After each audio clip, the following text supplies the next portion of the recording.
Hi, everyone. This is Karen Smiley. Welcome to 6Ps and AI Pods.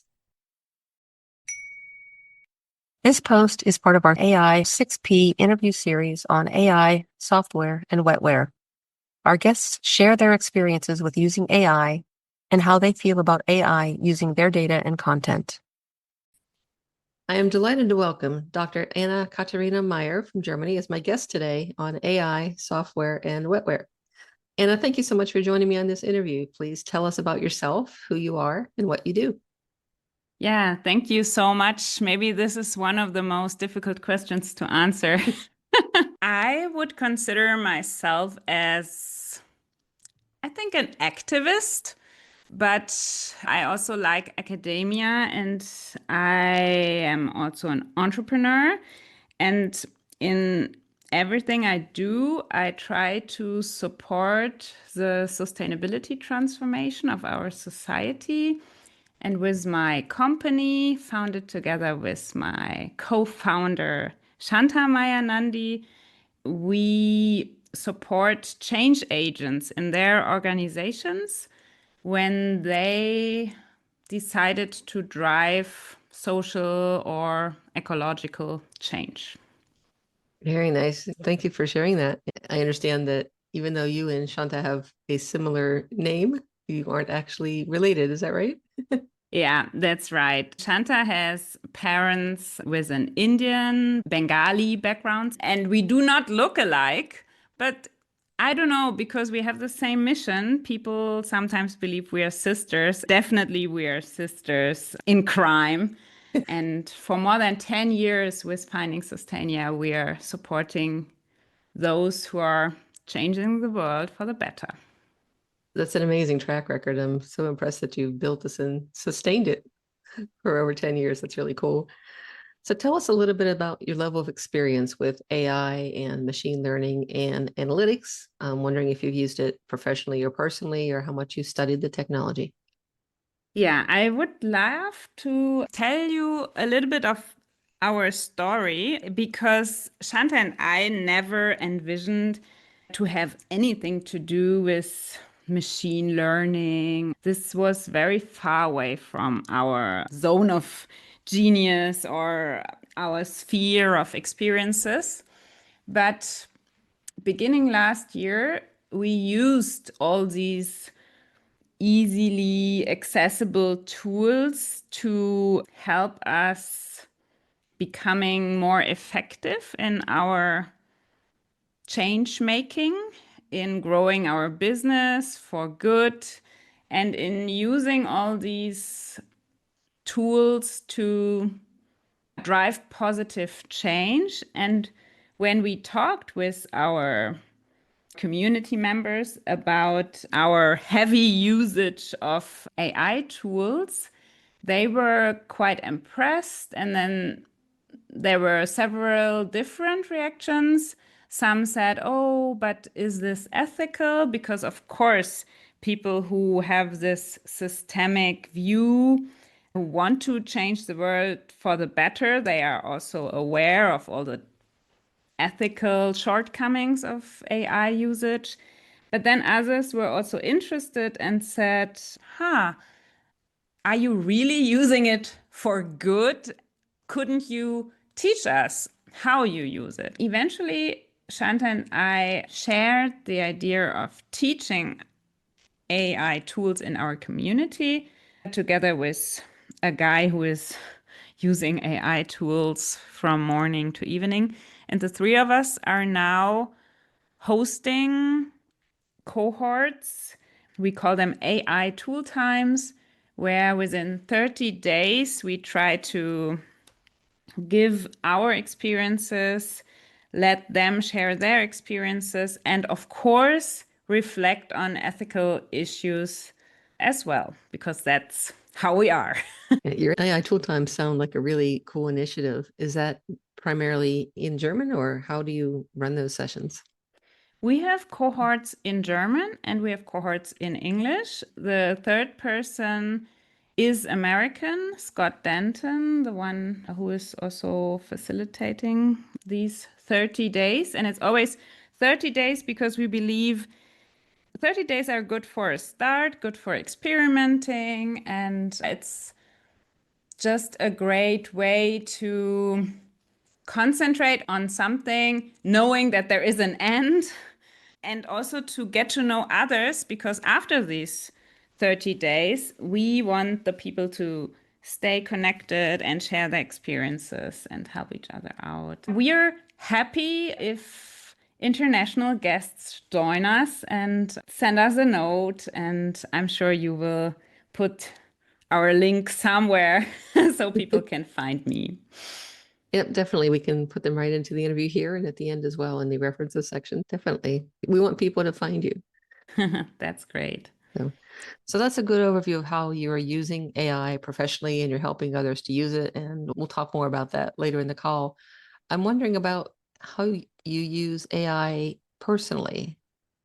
What I really find very helpful is to create my own custom GPTs. I don't know if they are called this way in using all the different LMEs, but at least in ChatGPT, they're called custom GPTs. This, for me, is a way to train, I don't know how to explain, but my own assistant with some specific information. To give you an example, I have a custom GPT, which is called Anna's Expertise. And I trained it, giving some rules to it, telling it about my tone of voice, and then feeding it with all the publications I have, because I have a PhD which has several hundred pages. I've recently published articles on sustainability management, sustainability controls, accounting issues, on transformational leadership issues. Oftentimes, I'm invited for a talk or something, and then these organizers on their website, they want to have a little interview with Dr. Meyer. And before, it was always like this. They ask me for scheduling an interview, or they send me questions, and then I needed half an hour or an hour to answer. With these custom GPTs, I can just give it to my Anna's Expertise GPT and say, what would Anna say? And it's really astonishing how well, in the style I would actually answer questions like this. The AI helps me to very shortly answer with the expertise, which is well researched and took a lot of time to gather, and which is oftentimes even peer reviewed. But then it's there in the interview within seconds. Very nice. So you use that to help you respond to these interview requests that you're getting? Yeah, exactly. And Nice. another example is we oftentimes apply for funds. I always feed the custom GPT with all the information concerning the funding requirements and what is needed to receive the funds. This is also a great source for answering all the different questions for this specific funding instrument. When the custom GPT already knows what Finding Sustainer is doing, it just have to be applied to all the requirements from this specific funding instrument. And this also happens in seconds then. And I can really use my time better than answering questions, just repeating my expertise, or repeating what Finding Sustainer does to meet the requirements of a certain funding instrument. That sounds like a good efficiency tool for you. Yeah, definitely. Yeah. It sounds like it's worked fairly well for you in both of those examples that you gave. Are there any aspects of it where it doesn't work so well, or certain questions where you've seen that it doesn't respond the way you would, or it doesn't reflect Finding Sustainia's mission accurately when you're using it for these purposes? With these custom GPTs, which are trained by me, so all the information giving to the GPT is coming from me, I really see no flaws. I really see that it's on point. But then there are other experiences I have which are ridiculous. For example, when I ask just in a general question to ChatGPT, tell me in which academic papers you see similar findings to the findings I have, for example. And then I would expect ChatGPT to find academic papers where the researchers came up with similar results. And this really does not work. ChatGPT is literally, how can I explain it? Literally making up sources because it's only a large language model.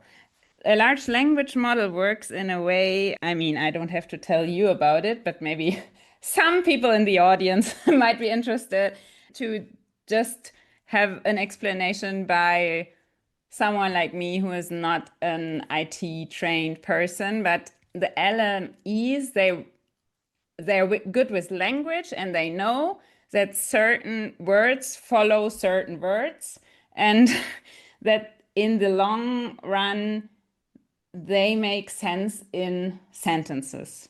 And ChatGPT then just makes up article headlines which sound very promising, and then it adds a journal which actually exists, a journal from the field. So it seems to be kind of fitting with an author who also is known by me oftentimes. So it all seems to make sense.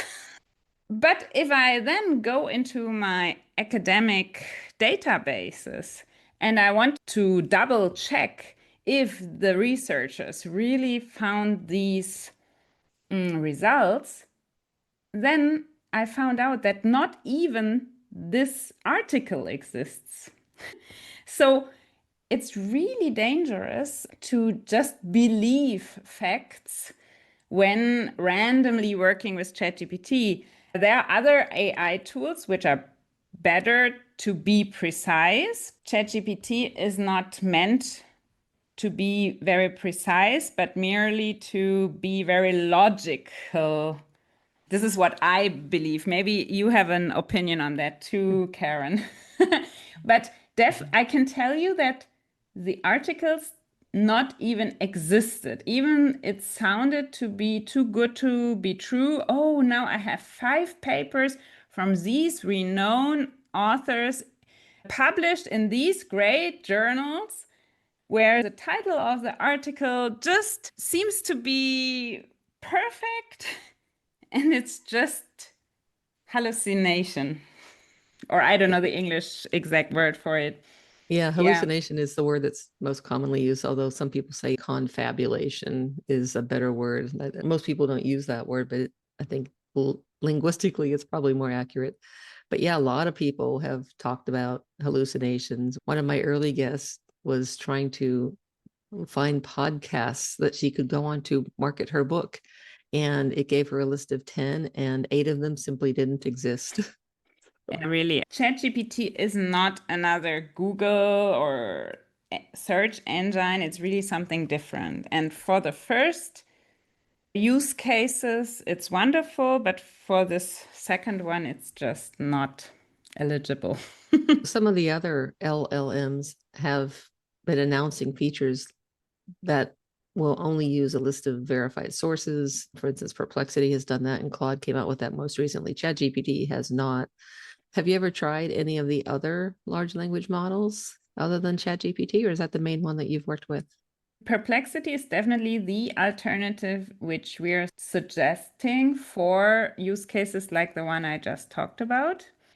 And we are always saying that all of the other large language models are good as well. Gemini is even for free, and Claude is better in terms of ethical issues. It's also supposed to be better for creative writing.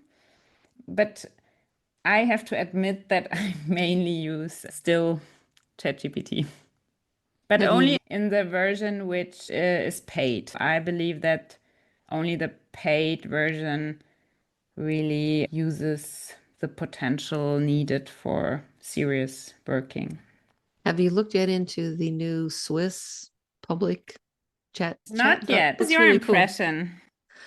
I haven't been able to get myself authenticated. I'm not sure if it's because I'm not in Europe or not, but it won't authenticate my email. I need to go try in a different email address or something to get into it. But I know someone who has tried it and she was able to get authenticated from the US and she really likes it. Okay. Ah, So I liked that it was ethically developed with fairly sourced material and they trained it on the Alps servers, which run on renewable energy. So from a sustainability perspective, it's got some really nice advantages. I haven't heard about how they did their data labeling. That's one thing I haven't really heard yet, but they did everything else well. So I'm hoping that they also did that well. yeah, probably. Maybe I can tell your listeners that you were a guest of our podcast as well, of the Finding Sustainia podcast. And it was very insightful for us to learn from you about the hidden costs of AI training or data segregation and identifying which data should be used in the training material and who is doing the very crappy work to really separate the data which should not end up in these learning material, and that these are actual real human beings who need to make these decisions, which are not easy to make, or where the content is nothing nice to look at. Yeah, there's a whole section in my book about the data labeling business and how they mistreat the workers and everything around that aspect of bias. But I don't want to preempt the interview. I want people to go find it when it comes out and listen to it. Yes, So please. if it's out before we publish this, we'll put the link into this interview so people can go find it there. But yeah, I'm looking forward to that interview coming out. That was a lot of fun to talk with you and Shanta. Yeah, and you will have Shanta in your podcast as well. I heard about it, and yeah, so Yeah. double Finding Sustainia power on your podcast. Yes, that's excellent. Yes. So we've talked a lot about how you have used AI and the pros and cons. I'm wondering if there are things that you avoid using AI-based tools for, and if so, can you give an example of when you avoid it and why you choose not to use AI for that purpose?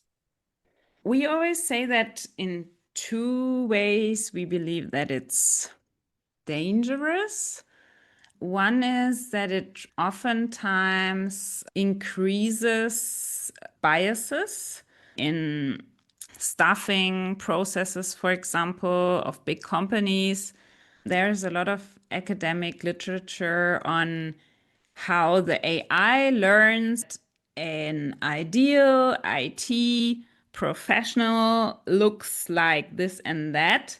And the algorithm and the machine learning part does not understand that oftentimes an IT professional looks like a woman. And we, when only receiving the 15 applications which came out of an AI staffing process from 500 IT professionals. Oh, well, they are all male. Maybe we do not even notice the bias, and we definitely have to be very careful with these biases, which are part of our society, of our culture. They have been identified.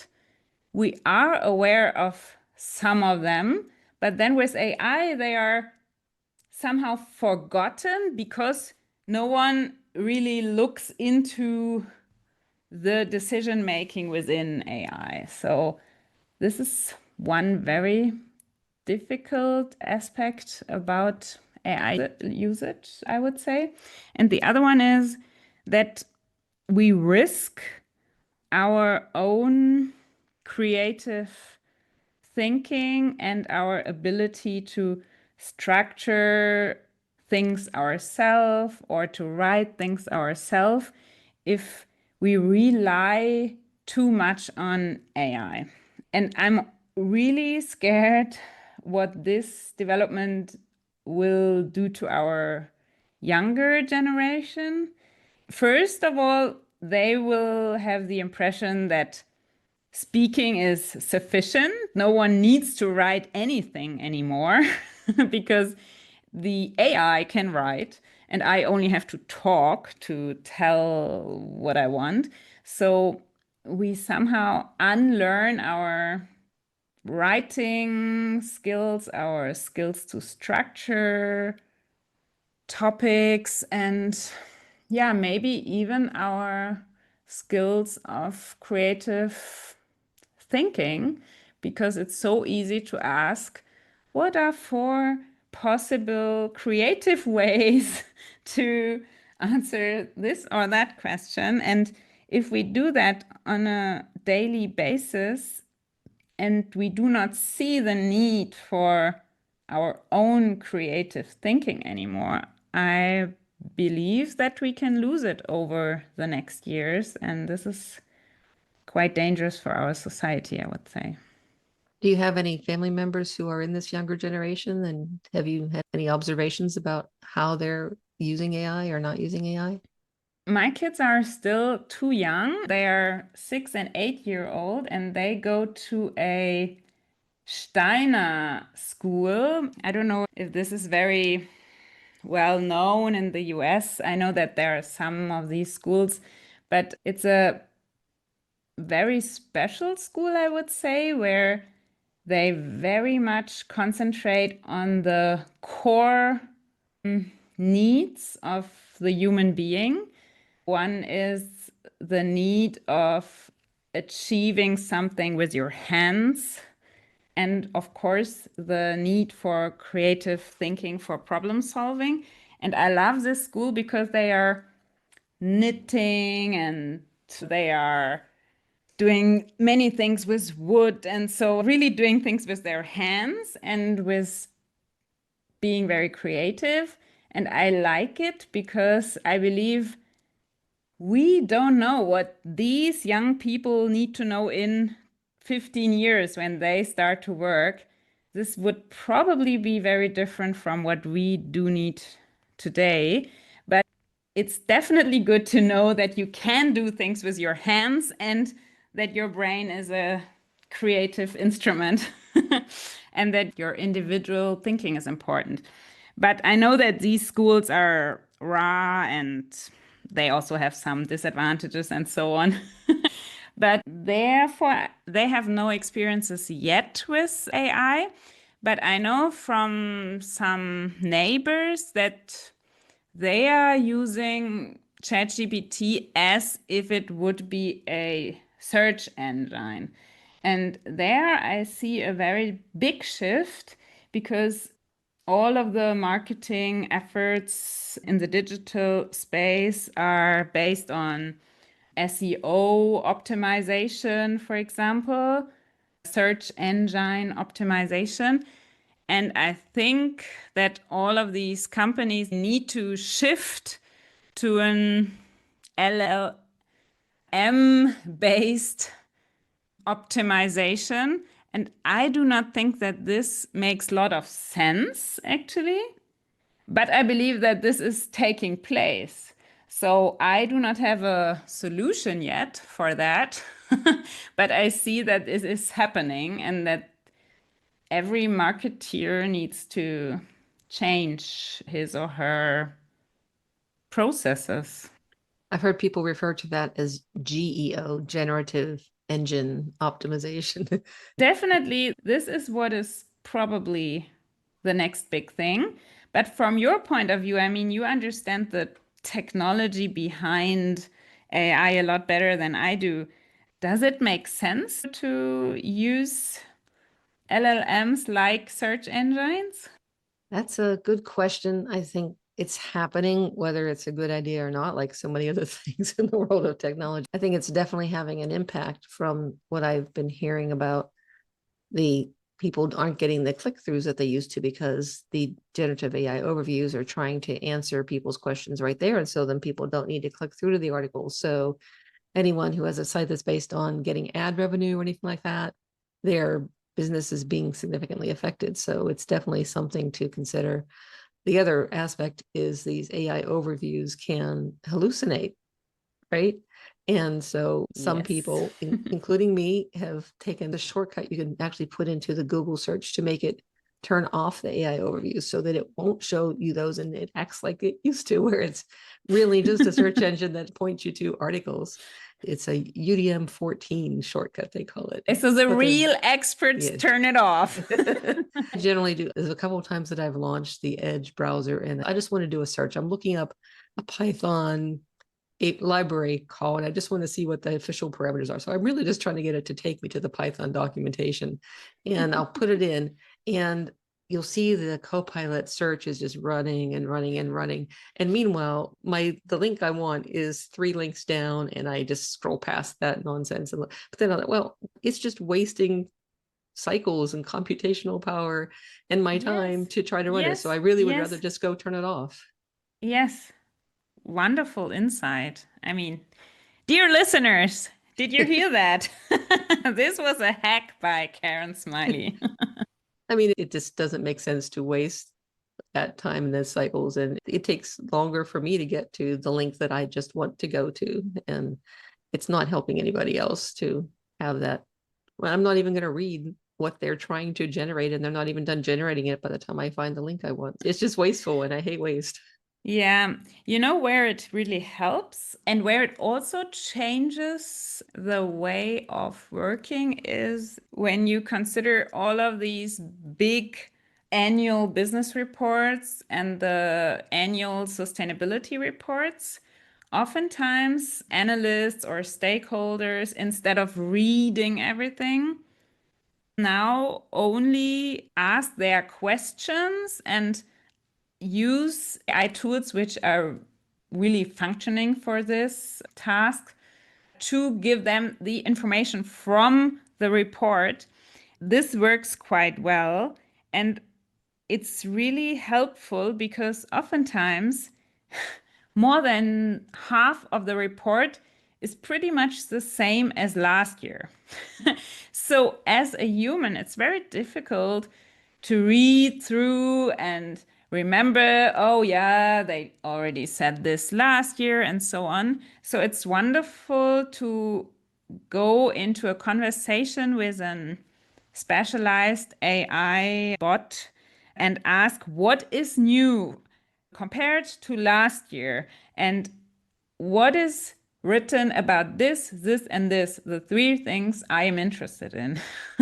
And Mhm. this really helps on the side of the consumer, but on the side of the producer of these reports, it's also an interesting shift which has happened because on that side, people now understand that no one really reads it anymore, but that they have to write it in an AI optimized way so that the answers are still accurate or that the insights which are identified by the AI are the insights the company really wants to display.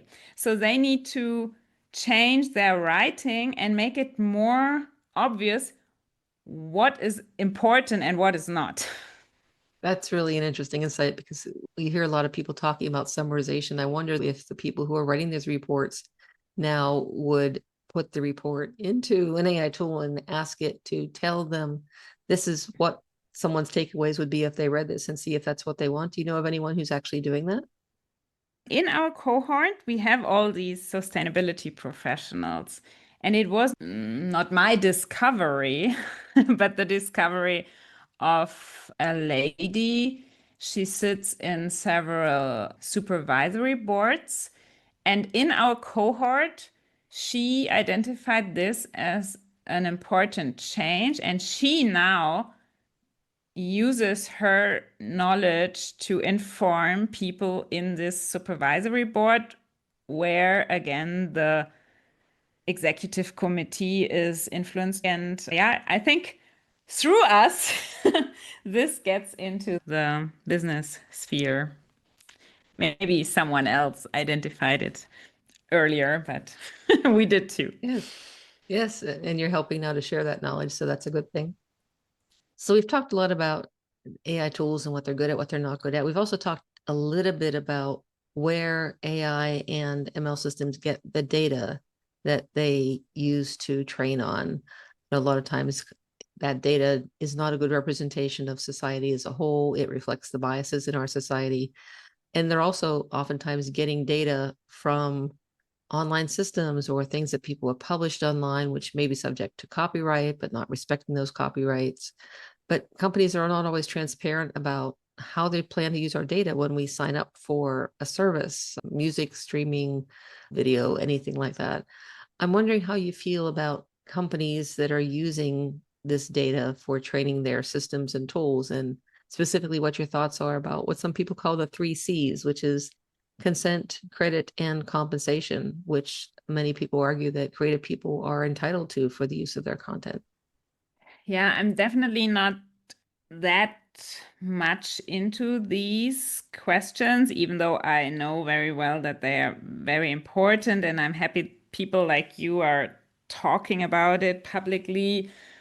I can only tell you from a consumer point of view that I really find it very scary to see that all this creative potential, for example, let's pick an easy example, people who are speaking in their native language to make film versions available in German, for example. We have all these great speakers with a lot of character who are doubting the American superstars.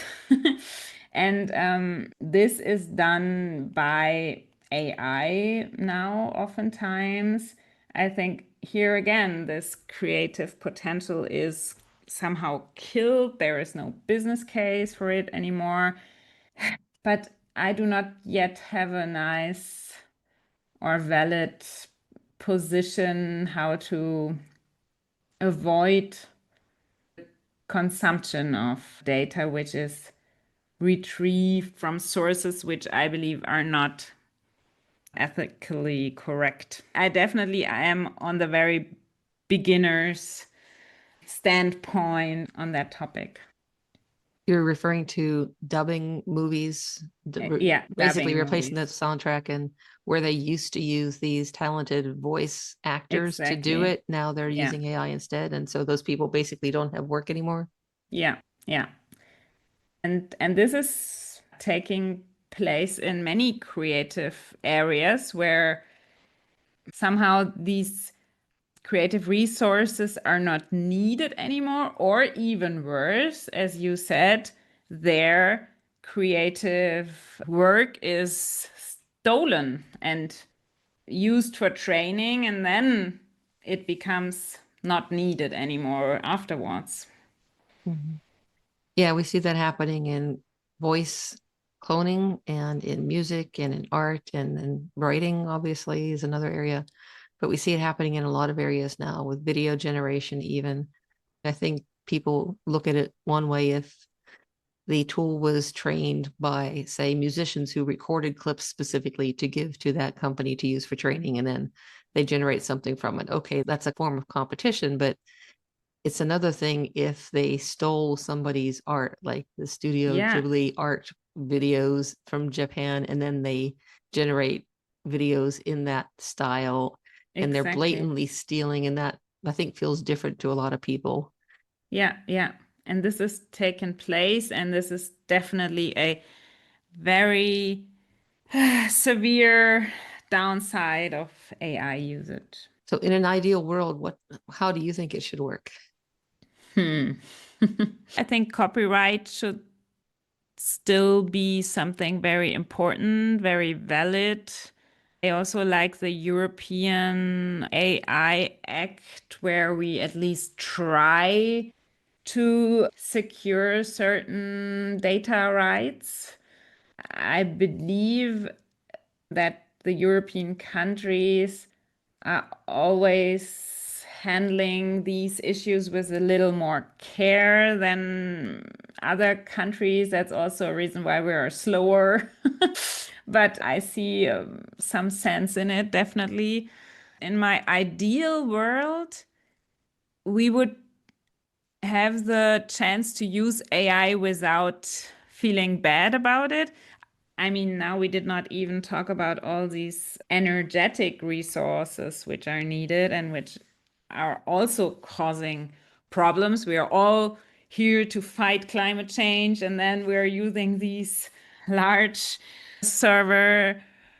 And yeah, it all feels a little contradictory, and I would love to somehow resolve it, even though I know life is complicated and it's not possible to always resolve everything. But yeah, asking me for my ideal world, it would also be not harmful to enter an airplane.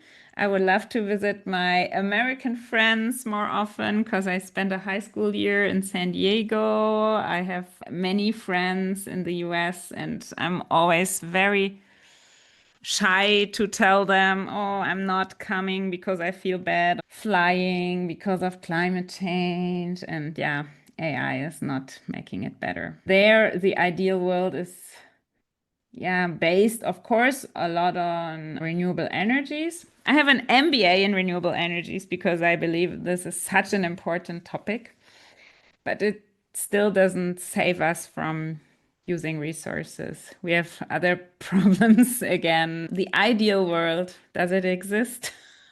Not yet. Not yet. But maybe to close, I don't know if you have more questions, but what I always like to highlight is that I believe that the efficiency gains we can have with AI can help us spending our time more on the human activities. Because it's really not very human to sit in front of a computer all day long, and it would be so much more human to go for walks and play with kids and play the guitar and so on. For example, in sustainability management, the sustainability manager oftentimes has to collect data. So they call their colleagues from another department. Hey, dude, I need this data, and actually, I need it tomorrow. So they are always not the most liked people in the company because they're always asking for data, they're always having these deadlines. And wouldn't it be nice if AI would just take care of this data collection and the person could just go over to the other department, have a coffee with this colleague, and then they could really talk about sustainability gains of their work and not of how to collect the data in the most efficient way.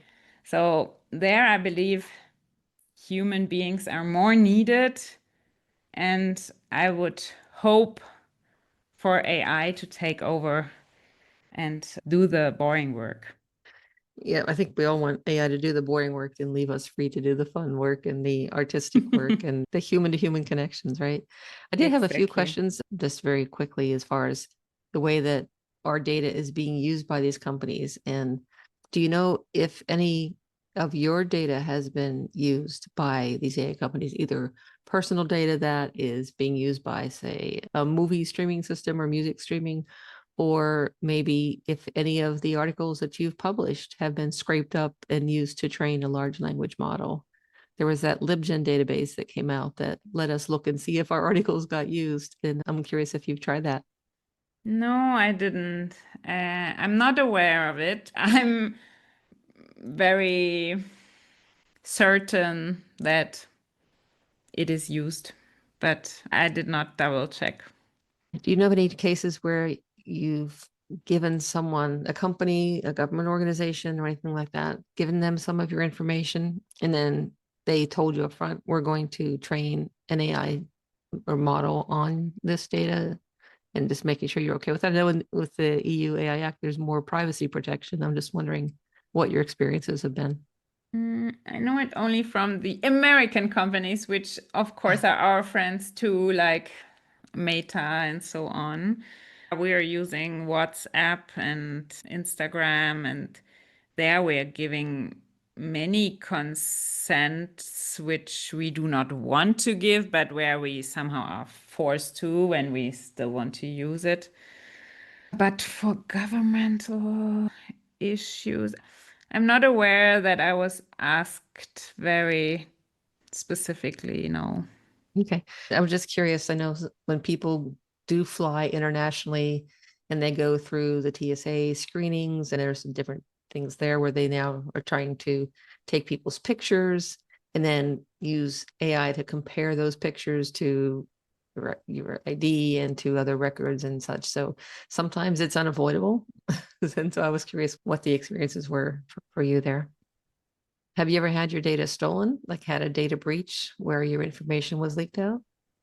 No, not that I know of. I mean, You're lucky. I always believe that there is so much I do not know of, but yeah. Yeah. Yeah. So probably a good number of your American friends have had at least one data breach where their information's been leaked. It seems to be really common here. The data brokers are much more active, it seems. Yeah, yeah. Yeah. Final question. It seems like public distrust of these AI companies has been growing lately, partly because we're realizing what they're doing with our data, like you said, and being kind of forced to do it. And so trust has become an issue.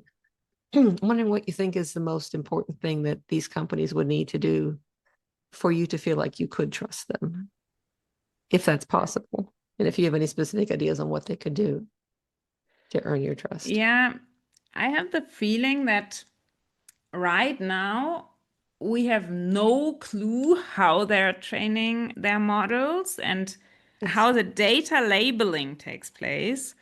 And I would feel very good if a company would just display it. I'm very used to read sustainability reports, and at least in the ones from Europe, companies handling chemicals really have to explain how they are handling these chemicals. Companies who are handling data, they have to explain how they're handling data. And of course, not every person would read these reports, but then media coverage and journalists, they take a look and then they spread the word. And I would really like to see transparency reports by these companies.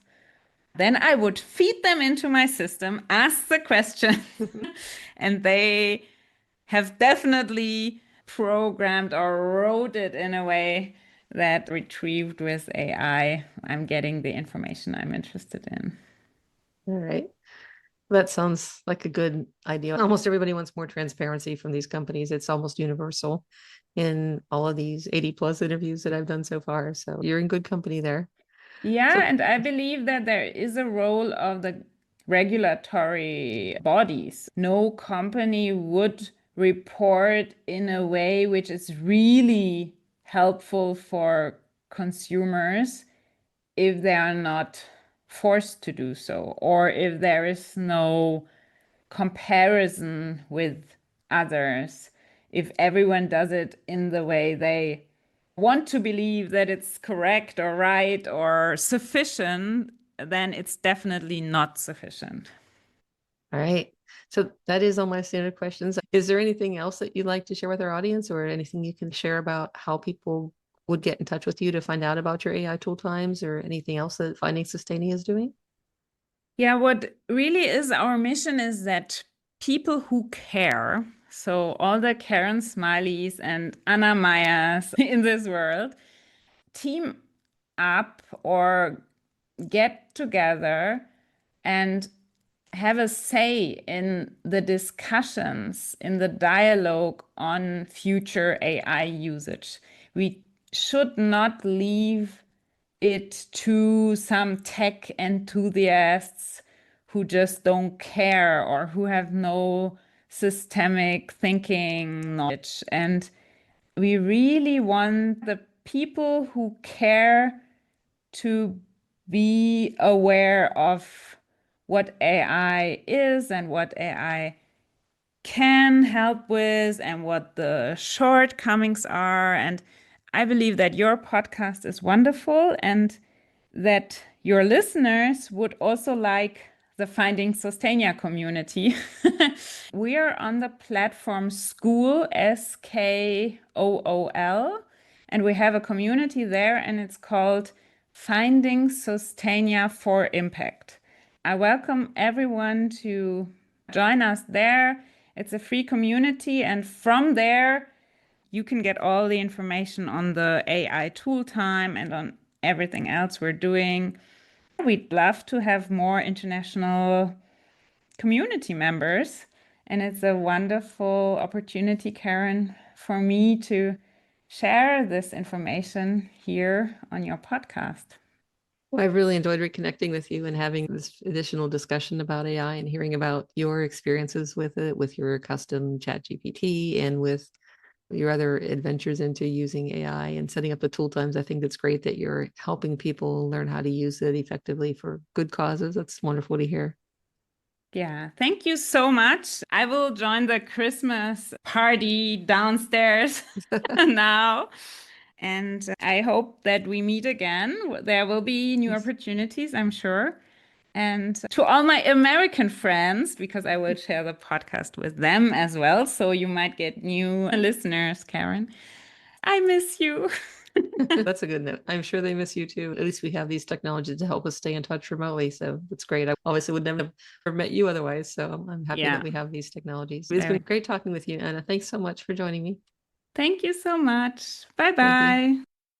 About this interview series and newsletter. This post is part of our AI 6P interview series on AI, software, and wetware. It showcases how real people around the world are using their wetware, brains and human intelligence, with AI-based software tools, or are being affected by AI. And we're all being affected by AI nowadays in our daily lives, perhaps more than we realize. For some examples, see post, but I don't use AI. We want to hear from a diverse pool of people worldwide in a variety of roles. If you're interested in being a featured interview guest, anonymous or with credit, please get in touch. 6Ps and AI Pods, AI 6P is a 100% reader-supported publication. All new posts are free to read and listen to. To automatically receive new AI 6P posts and support our work, consider becoming a subscriber. It's free.